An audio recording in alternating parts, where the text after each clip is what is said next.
Okay, boys, it is Wednesday, May 13th. I have been writing the PFF All Decade 101, which brings me to the first question. Who is the most underrated player of the past decade? Solly.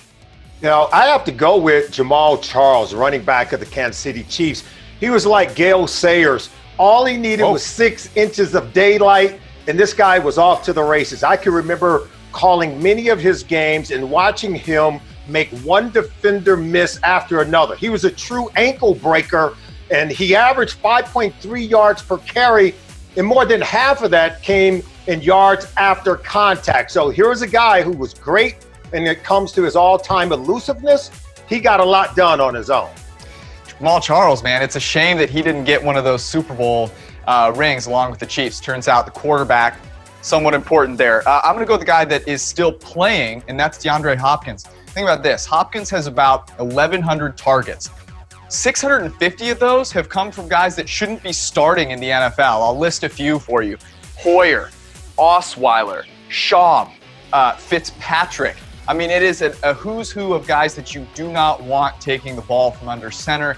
Despite that, he has been a top 20 guy every single season in PFF WAR. He's been top 5 in 4 of those seasons. I think we have not quite appreciated what DeAndre Hopkins has done. Very true.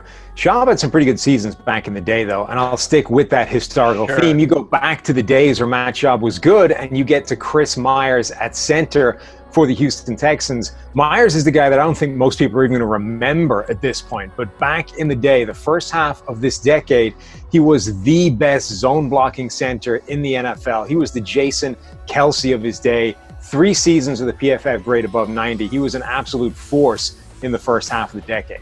Yeah, Chris Myers was a staple part of that Houston Texan offense as they began to win more games. Let's move on to our second question. I got to ask you guys, who has a better chance of having a breakout season in 2020?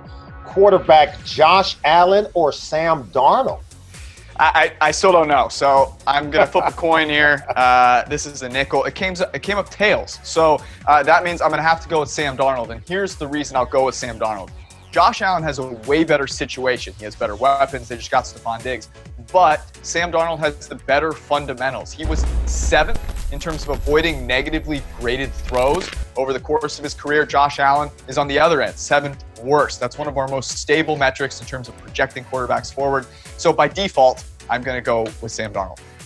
Yeah, I don't have a coin to use, but I'm going to end up in the same place as well and go with Darnold. And the reason is similar. The Bills have done a fantastic job surrounding Josh Allen with an incredible situation. One of the best receiving corps in the NFL. The offensive line is decent. The defense is good. Darnold has had wreckage around him since he's been in New York.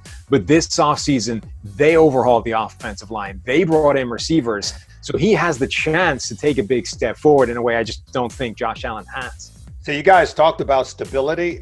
That's why I'm going to go with Josh Allen. I think he's in a more stable environment with a more stable coaching staff with greater stability around him. I keep telling you guys that quarterbacks are the most dependent player on the football field. They need everyone else to help them to be able to do their jobs at a very high level.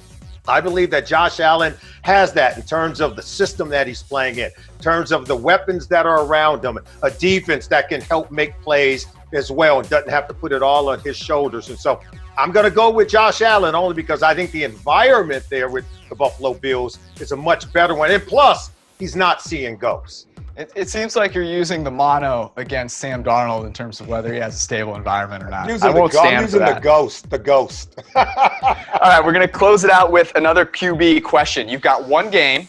You got to win it. Would you rather have Carson Wentz or Dak Prescott?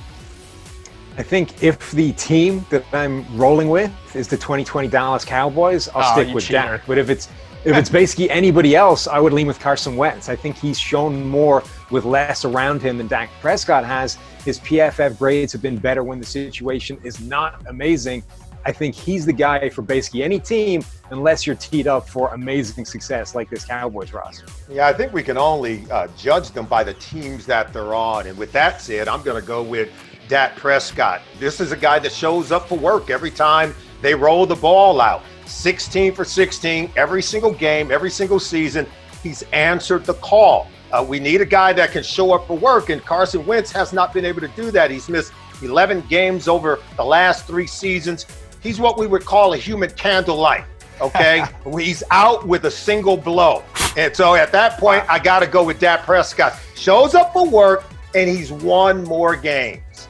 What day of quarantine were we on? We're on the one where Solly is pulling out the candlelight analogy. That's incredible.